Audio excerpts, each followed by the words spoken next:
Hi, it's Charlie McCann from Stan James. Welcome to a preview of the forthcoming Premier League season 2010-2011, and we're taking on Manchester City at stanjames.com. We basically are in the same way that we took on Spain, let's get it right, in the 2010 World Cup, where we offered losing stakes back, refunded as a free bet up to £250. We will do exactly the same if on bets placed prior to the first ball being kicked, which will of course be at White Hart Lane between Spurs and Manchester City, 12:45 on 14th of August, if Man City win the Premier League title. They're 5-1 with ourselves at stanjames.com. They're a well-backed third favourite, but they are great. They have great players. It is up to Mancini to build them into a great team, and we think it's at least 12 months too soon. That said, that people said Blackburn Rovers couldn't buy the title. They said Chelsea couldn't buy the title. Well, of course they did, but we just think that this may be at least 12 months too soon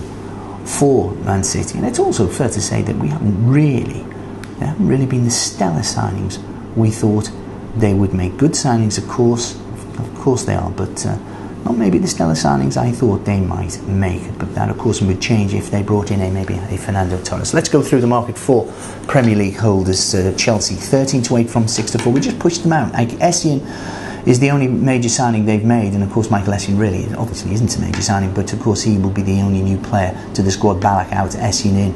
That's a fair swap. Let's get it right. They've got young players as well who are coming more to the forward, and the Sturridges of this world probably going to play more games for Chelsea, but they're probably likely to make one big sort of marquee signing as well, and then of course they probably would go head to head if Fernando Torres.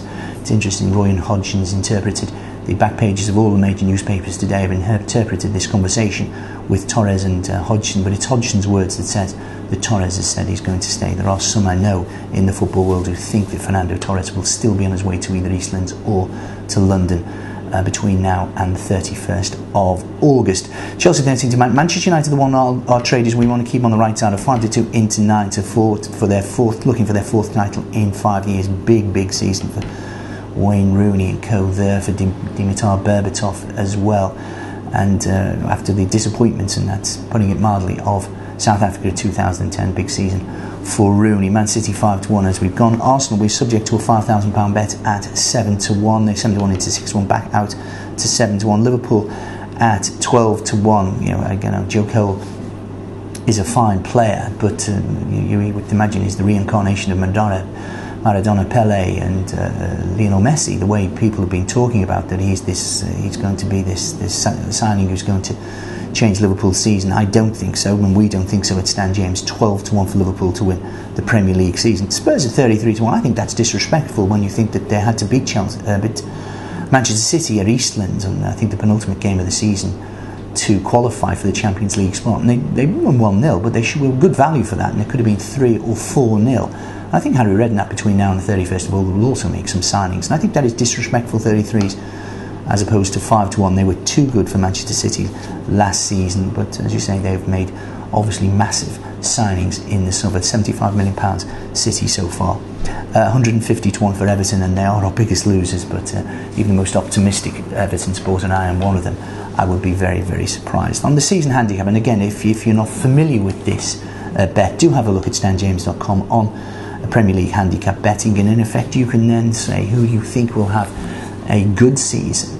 Not obviously nobody's going to win the league other than one of the 6 teams probably we've mentioned. 7 with Tottenham Hotspur.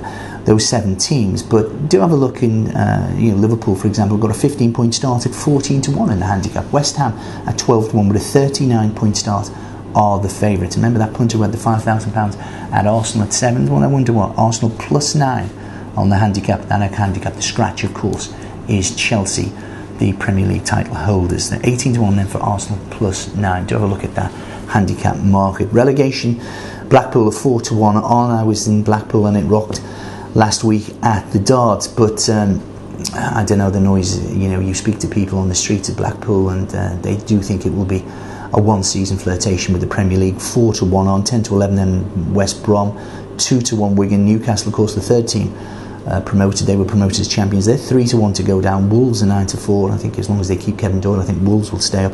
Bolton and Stoke, they're the ones for me. I just think Stoke were beginning to creak towards the end of last season. Tillman Pulis has done a remarkable job there, but unless they get this stellar signing, there's still talk of them getting Carlton Cole, who is like injury prone but a very good centre forward. If they get him, and I think they're trying to ship out people like Ricardo Fuller and certainly James Beattie. But Stoke at 5 to 1, I'd be quite interested in that. The top goal scorer betting as well. It's the same old. I'm afraid Didier Drogba, 29 goals last season, Golden Boot winner, 5 to 1 favourite from Wayne Rooney, 11 to 2. Fernando Torres 8 to 1. Is he too injury prone now? That 8 to 1 wouldn't last if he got a move to either Manchester City or to Chelsea. But Torres is an 8 to 1 shot from Robin van Persie, who again didn't have a great World Cup. At 10 to 1, only scored 1 goal for Angers. Tevez 12 to 1, couldn't have him. Nicholas Anelka 16s, 20 to 1 for Defoe. And interesting, we've still got Balotelli. Mario Balotelli is priced at 20 to 1, as far as I know. He hasn't signed for Manchester City yet. And would you believe who is our biggest loser in the book? Jermaine Beckford, 150 to 1 into 100 to 1. Like us, optimistic Evertonians. He scores a couple of goals at Deepdale pre-season, and he's going to be the Premier League top scorer. But it all revolves around Manchester City. Can you name the starting 11, the first game of the season? 25 to 1 with ourselves at StanJames.com. You can name the starting 11 for City against Tottenham Hotspur. And also, we at Stan James, great players, not a great team. We will refund your losing stake as a free bet up to £250 placed between now and the start of the Premier League season if Manchester City win the Premier League title. Not for us. Be lucky.